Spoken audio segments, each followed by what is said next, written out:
So what's up mga ka-Port Cup? So andito po tayo ngayon sa Barangay 651.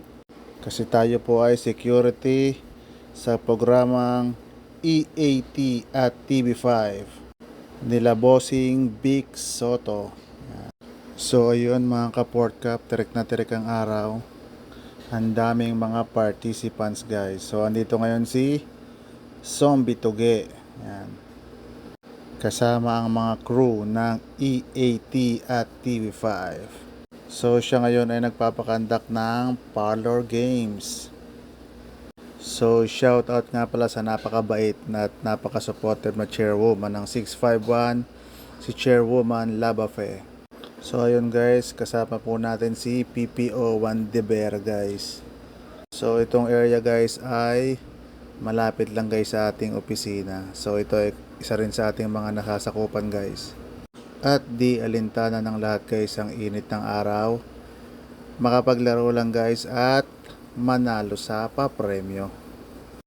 Napakaraming tao guys. Naabangan nila si Bossing at si Mayor Jose Manalo. So nakapagtanghalian na po ba ang lahat mga ka-Port Cup TV?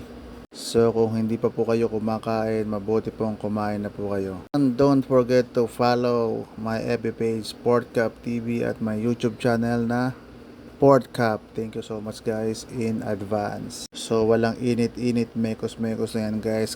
Zombie Tuge. Busy siya magpalaro ng parlor games guys.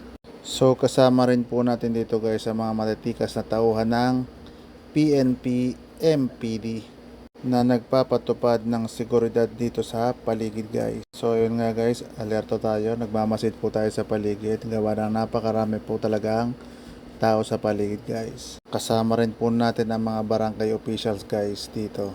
At sayang nga lang at negative si Bossing Big sa area. Si Mayor Jose at si Ryan Agoncillo lang po guys ang andito daw, sabi ng staff at crew. So ayun guys, nakatabi na po tayo at nakadikit na kay Bossing Idol Zombie Tuge. At nakapagpa-picture na rin po tayo sa kanya guys. So maraming salamat Idol Zombie Tuge. Mabuhay ka hanggat gusto mo.